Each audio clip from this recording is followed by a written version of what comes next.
The year is 1440, and there is an ongoing, unprecedented heatwave this summer. Political tensions are high between the Republic and the Union. The main trade route between these two nations has been shut down, further increasing tension. Denying trade, denying travel. Let's zoom in to the Ashwood, a vast, wild, largely unexplored forest, yet it is surrounded by civilization. Its northern border is a mere 2 days' travel from the region's capital of Blackguard. Cutting through these dense trees, heading south from Blackguard, is a major trade and supply route. But this is not a normal trade road. This is a railroad. As we zoom in further to the Ashwood, we can see that there is a town situated on this railroad cutting through the Ashwood itself. This is a place of trade, a place to rest. Welcome to Dillhorne.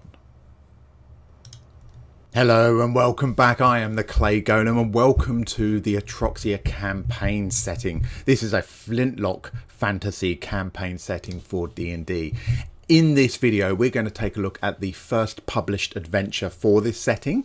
So more specifically, perhaps we should say welcome to the Crown of the Fungal Queen adventure. So Atroxia campaign setting is the brainchild of our Icelandic D&D guru, Dadi. I hope I've said his name right. But he's over at Mystic Arts.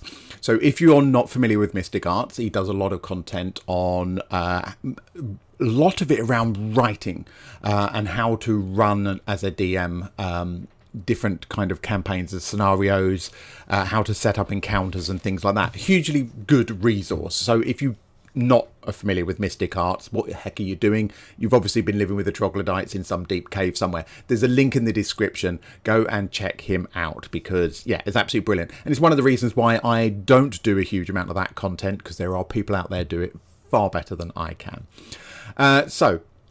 Just what I want to point out in this video, just before we get into the meat of it, is this is not a paid promotion in any way, shape or form. While Dadi is familiar that, or rather is aware that I am going to do this, I did ask permission and said, hey, look, do you mind if I do that?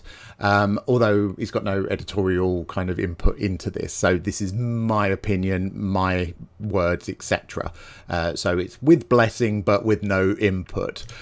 So on that, shall we get cracking and actually have a look at what he's produced, or him and the team? Let's be fair, there is a whole team of people who've been involved in this, even if he's the person at the front getting all the credit and possibly the grief if people don't like what's done. But I don't think that's going to be the case.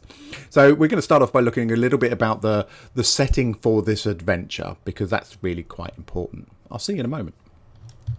Okay, so let's talk a little bit about the breakdown of this particular document itself. So it's a PDF document, which I'm not going to share with you because you lot will, or some of you might choose to screen grab and things like that. And of course, that's it's copyrighted material. So I'm just going to pull a few bits out to kind of talk around rather than show you the whole thing. But it's 160 pages, which is, for an adventure of this size, is a lot.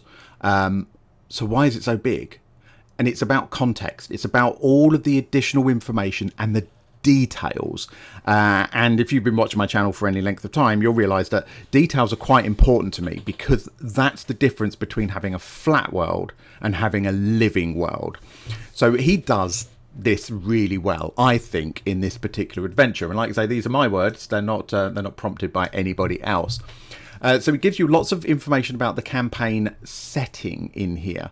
Now, while there is, of course, lots more information about the campaign world itself, having these reminders of, like, this is what it's like in this world before we get into the adventure, really, really good. It gives you that kind of context if you are running this as a one-off adventure.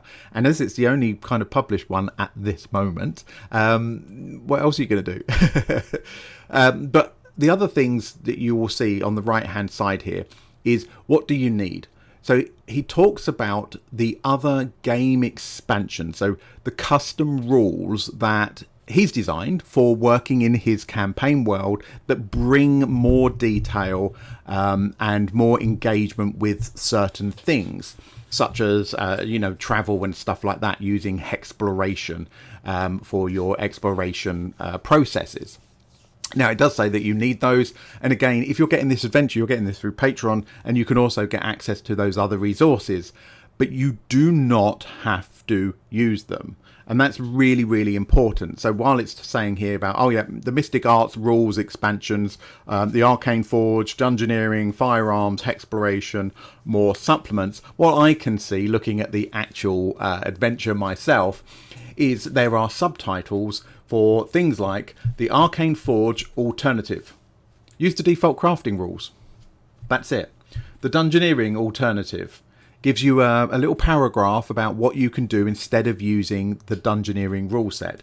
The Firearms Alternative, and this I really like. If you don't like firearms in your games, but you want to run this, run it. And things like it says, like, every time you encounter this firearm, replace it with a hand crossbow. If you encounter this type of firearm, you replace that with a heavy crossbow. Easy peasy, like really easy. I'm an idiot and I can do that. So don't feel straight away going, oh no, I've got to learn all of these additional rules before I even get to what the adventure's about. You really don't. But I think they're well worth taking a look at, because you might go, do you know what? That's a brilliant rule. I'm going to use that much wider across what I'm doing. But we're not going to focus on those. That's not what this video is about. But I just wanted to make sure that you realize there's an awful lot more to this than just a little written adventure. So other things it covers in here, it gives you a lot of information about the wider world. So the region that you're in, it's some information on politics. And while I've only snipped very small chunks, there is loads of information. So politics and nations is a good half a page of just talking about that to give you that background for it. The wider world, as you can see, it talks about the fact that Northern Ashwood isn't even covered in this adventure and what you can do. There's loads of really good, useful hints and stuff like that. So loads and loads of supporting material just to help you run this without having to, make this stuff up. And really importantly, when it starts getting to the adventure stuff, there's lots of these comments specifically aimed at new DMs as well, which we always find are missing. Even formally published adventures by Wizards of the Coast and things, and they go, oh yeah, this adventure's designed for new DMs, and then doesn't give any support to new DMs. They tend to be quite simple linear adventures, which are easy to run, but they don't actually give the DM the hints and the tips and the see the rules over here kind of thing that actually helps a new DM. But we've got that in here, which is great. New Game Masters. Adventure is a tutorial for new Game Masters. Fantastic. If you're running an RPG for the first time, look for these little boxes with these little face there. Isn't it cute? So that you can actually see those notes really easily and pull them out and go, right, brilliant. That's going to help me. So, of course, you've also got your introduction to the adventure itself. What happens in the adventure while exploring, opportunity to untangle politics, small tribe of kobolds. Excellent. So we've got a nice little introduction which tells us what it's about. We've got adventure background. What happened before the adventure? And again, a lot of time this stuff gets missed out. We read this adventure is the heroes turn up at place X and they do Y. But how's that happened? Why? What is the context here? What is the background?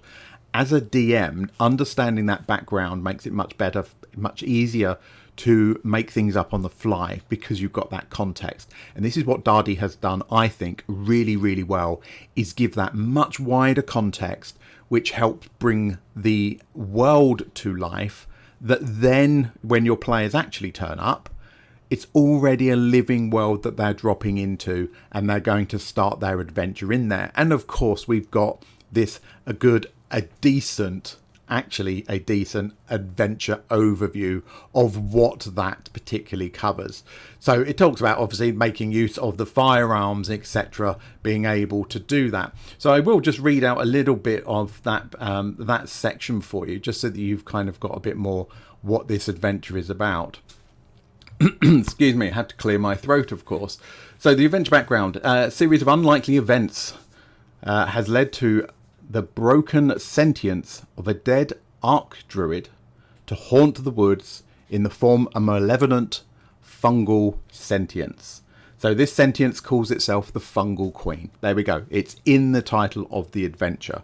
So that's essentially the problem they're dealing with. But of course, we are moving toward that goal with a whole bunch of other bits and bobs to go in it. And it does give us quite a few details about how to level our characters and what points they reach level 2 after completing the first kind of introductory adventure quest, if you like, in Dillhorne, and then they reach level 3 once they've ticked off some other quests that they may or may not do. But once they've done enough, they will go up a level. So it gives you that milestone leveling guide, and I for one much prefer milestones over XP. If I use XP, it's because my milestones go, well, you did this, you get this much XP. I don't give out XP for monsters because I want the story to move forward and reward the characters, the players, for helping move the story forward, rather than it's just a bloodbath and I go, well, we'll just stay here then because there's loads of monsters and we can just go level just by hacking everything to pieces. And that's how murder hobos get born. So I like the way that that's done. Keystone leveling is all included in here. And then it gets into that first little adventure. So the first little quest. So let's have a little look at that. And I am going to actually share that first page with you to give you a bit more context and show you some of the maps for that. I will see you in just a moment when we do that. All right, so obviously we're not going to go through the entire adventure, but I do want to give you a good chance to have a look at the type of layout and the way that these adventures are done. So this first quest in here, All Hail Gek. If you are a player watching this, what are you doing? It's time for you to leave. This is not for you. This is for DMs.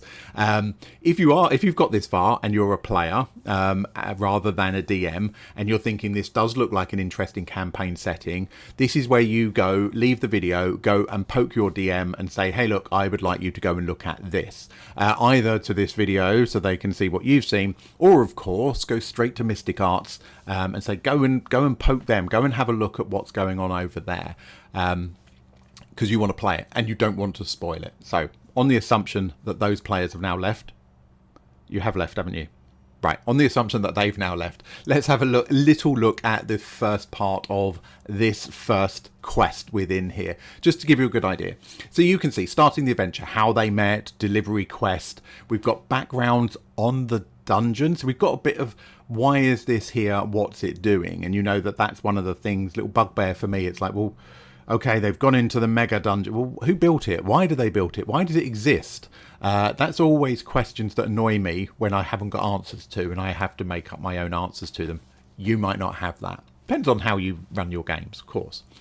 But you can also see general features. Yes, that's quite common in a lot of adventures. But we've got these lovely little boxes for the new DMs. And of course, it's not just for new DMs, but specifically to highlight for them. And you can see, of course, we've got the map in there.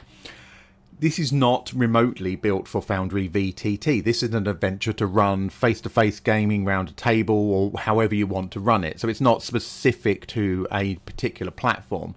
So the maps, of course, are 100% perfect for doing that. If you were wanting to put this into Foundry, you would just need to recreate those maps and things to be able to do that. But at this point, this is what we get, and it's absolutely perfect. So we've got lots of information, as I've mentioned a couple of times in there. Let's scroll down a bit for this one. Adventure begins, and as we start to move on, we get these descriptions of the areas. Very, very normal that you would expect to see in adventure, but we get a lot more detail, and we've got beautiful illustrations and things all the way through this. You can see a kobold at the bottom. The artwork in this is absolutely beautiful. It makes the whole presentation of the adventure really, really nice. Is that important? Probably not, but it's bloody nice, isn't it? I like it anyway. So you can see things like the cave entrance. We haven't just got, as a cave entrance, here's a description. We've got a lot more information on that. General features, interrogating the kobold, looting the kobold. So we've got these, what are these likely actions the party might take, and what's the result of those, rather than just saying there's some kobolds there, DM, you work out what happens. There's actually a bit of guidance of the likely things they're like to do. And again, remember, when we're supporting new DMs, it's really important to say, hey, there's a good chance your players will try A, B, or C. These are the obvious things they might try, and here are the outcomes of those things. Let's give them a bit of support, right, when we're writing adventures. Because Wizards of the Coast, in my opinion, don't do it. I think they are very poor with supporting new DMs. They go, oh yeah, we've released this adventure. It's designed for new DMs. What they mean is it's a simple, linear adventure. But there is no DM support in there.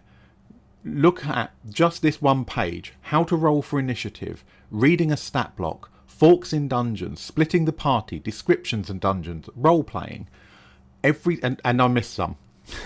And that's just on these 2 pages here. There's a lot of pages, and these are, of course, they get less as you go through, as these tips are handed over to DM, but they are really, really good at supporting the DM. And I'm looking at back when I did Curse on Humble Hill, and I kind of tried this approach, and I realized I am massively outclassed by people like Mystic Arts, who are doing this. It's presented better, it's more thought out, clearly a lot more. Obviously he's clearly got a lot more time to put into it, and he's got his team with him as well doing artwork and everything else. But it's far, far superior to almost every other adventure I've seen. And I'm only saying that because I can't think of an adventure I've seen that is better presented than this one. And that's saying something. That's a big thing to say, because I've read hundreds and hundreds and hundreds of adventures over the years. But things like, right, we've got this kobold mook. We've got the stat block there. Of course, if it's just a kobold, it's in the monster manual, but having to go off and reference monster manuals and things like that, that can be a bit of a pain. So it's there. The stat block's right there. And I know that one of the things Dardy likes to do is to make his creatures more. So every time you meet a kobold, they're not necessarily your standard kobold at all. They might have different tactics, they might have different weapons and things like that. So including them in the adventure is really, really useful. So we've got all of this. We've got the cavern exploration, we've got the secret door, we've got the laboratory. Again, we've got more help, the dragon's lair, etc. I'm not going to go any further. I don't want to give it all away, but you can see stat blocks for the blue dragon hatchling and a kobold elder. See what I mean? It's not just kobolds. There are different types of kobolds doing different things, and the stat blocks are all through there. So from a layout point of view for the adventure, I think it's absolutely fantastic. And of course, really, really supportive of DMs, new DMs, but also us old DMs as well. Us ones who are a bit long in the tooth and stuff like that. And it's like, brilliant. Yes. Anything that helps us, even if we're really experienced, is just a good thing. So I'm really happy with this. You can probably tell by the fact I've said that several times. Right, let's move on and find another section of this to look at, of how this actually breaks down. So here's another really good example that I think it's worth stopping having a quick look at when we get to the town itself. So when we move into Dillhorne. So we've got a map of the areas, as you would always hope to get, but it's nice and colourful. That's really nice. It's easy to see the layout, navigate around wherever your players are moving. But looking on the left-hand side of what you can see, situations. There are no trains. What does that mean? What's the plot hook, potentially? What's the resolution? So this is a really nice little summary of what's going on, what the players may or may not do about it, and how that hooks into other stuff. So you can see, like, yeah, page 34 is where that quest kind of undertakes. Workers' strike, that's in there. We got the location entry for the gazetteer here, where we've got areas and features, goods and services, characters, quests, and look at this summary here. These are all the locations and where you will find the deeper description of them. So it's like a contents within the chapter, which I think is genius. Because the amount of times, and my players will know, and I know more than one of my players is watching this, my players will know that one of the things that winds me up is when I go, hang on a moment, let me just find it. Where the heck is that? I'm on the wrong page. And it interrupts the immersion. They don't mind, but it winds me up. I hate feeling I'm not prepared and I have to break the flow of the game I'm running to find a particular quote or a particular section. They turned left, I was thinking they were going to go right, and now I'm discombobulated, and it might take me 10 seconds to find the right place, but it's broken the immersion for me, therefore probably for them as well. So we've got all of that, and we've got purpose. This is an adventure, establishment. It's a bit of both. So you know how that fits in, but the amount of locations within this town is really well covered. Think about Wizards of the Coast adventures where you go, oh, you go into town, it goes, there's 2 locations in this town. There's the church where you've got to go and see this person, and then there's the pub where this person gives you a quest. And that's it. It's really, really shallow on content. It doesn't bring this to life. Your players can wander around here, and almost anywhere they go in that isn't a private residence, there's going to be some information on it. What's it here for? What does it do? And who are the people? Because there are so many NPCs included throughout this. It's quite crazy, to be honest, the amount of work that's gone into it. But again, it's work that brings the world to life. And when we talk about DM prepping and we say, oh, don't over prepare, or don't under prepare, what we're talking about is actually how do we bring the world to life, but be ready for what the characters do. Well, this is all done for us.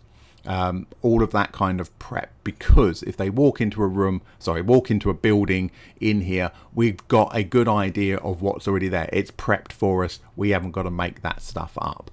This is when I talk about prep, this is the kind of thing I mean. It's like, well, what if they do decide to walk into that pub? Oh, well, the adventure's not giving me any information about that pub whatsoever because they're expected to go to the other tavern. Why have they gone into this one? And you're making it up on the fly. And of course you can do that. Specifically for new DMs, that's really hard.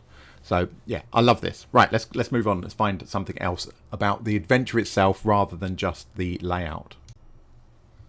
Okay, I'm towards the end of the module now, because again, I don't want to ruin the story for you, and if players are watching, I certainly don't want to give away the entire plot line of it. But just bearing in mind that when we get to the big bads and things like that, we've got these customized stat blocks for them, which is brilliant. But then we move on to things like, we've got a proper conclusion.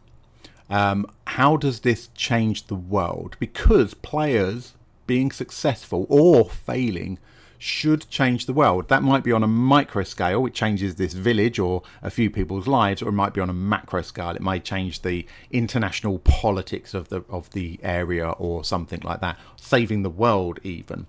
So there should be implications, and when you get to the end of the adventure, if you're not planning to continue moving on with those same characters, give them an ending. You move on and you settle down in blah, blah, blah. You fulfill your dream of doing this. But this is how the world has changed as you sit back, with your pipe in front of the fire, reminiscing about your adventurers, and what the impact was. This is what has changed as a result. And then they can choose whether they're proud or not of that. Appendix. We've got all of the... Look at all of these monsters and magic items in the appendices. They're all included in here for you. And again, I'm not going to show you any more than I've just have, because I don't want to give away all of this stuff that lots of time and effort has gone into to create as part of the Mystic Arts world, campaign world and setting and everything else. So I'm hoping that I haven't shown more than should. So should you want to run this adventure? Well, let's talk about that next with a little extra bonus as well. Just give me a moment. So something that comes with the adventure is also an extra document, which is the Heroes of Ashwood generated characters. So you don't even need, especially if you're a new DM with new players and everything else, don't waste the whole first session trying to work out how to make a character. You can jump straight in because they are here. And there's a whole range of different ones. I happen to have stopped on the investigator, the fighter. But you can see it comes with a bit of artwork, comes with a character sheet ready to go and everything else. So everything you need as a new gaming group is here. Everything that you need as a new DM is here. But even if you're long in the tooth DM like I am, you've got all of those extra supporting materials. So this is a adventure that covers a range of different things. Yes, there's some dungeon exploration, but there's also overland exploration. There is combat, there is politics, there is some solving of mysteries. It's I think, a really good balance between those different elements. If you've got a party that just want to do mega dungeons and hack the crap out of stuff, this is probably not going to work for you. If you want a party that only wants to do social stuff in the city and the political intrigue of, who's going to be the next king, this is not quite what you want. This is much more traditional D&D mixture of those sorts of things in a campaign world that is a little further in the future than a lot of our traditional ones are. Right at the beginning, remember, magic is much less than it is in a lot of D&D worlds, but technology is quite a lot more with with this character here we're looking at. They've got a blunderbuss, for example, and again, you can swap that out if you want to rather than using a blunderbuss. But all of this information, this details is here. I personally think that aside from all of the positive things I've said about the layout and the information within the adventure, because for me that's really important, that it's well written and well put together to make my life easier as a DM. Beyond that, the adventure itself I think is really well balanced with a really good mix and it's got a really good flow. I came into this, and when I first said to Dadi that I was looking to do a review of this on the assumption I liked it, if I didn't like it there just wouldn't be a video. I came into this thinking I'm going to do my best to have a list of good and a list of not quite so good things that I don't like about it, because I wanted to give a balanced view. My honest opinion is I can't find anything bad to say about it. And I've tried. I have been through it, and I told Dadi I was doing this weeks ago, and I've read through it multiple times, and I cannot find anything that I say, do you know what? Ugh, I don't like that.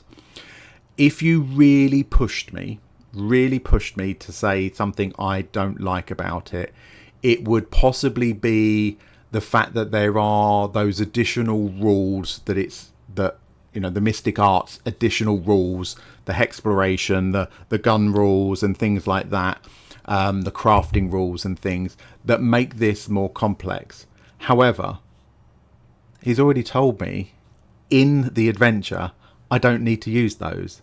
And if I don't use those, here's what to do instead. So I can't even really use that as a criticism, because he's already been there and gone, yeah, but what if you don't like that? Then don't do it. Do this instead. So I personally want to run this. I haven't got time to run it for a current group. My group's coming up to the end of Curse of Strahd. I'm really keen potentially to run this. But before I run it, my question will be to my players, whichever ones choose to join that game, do you want the firearms or not?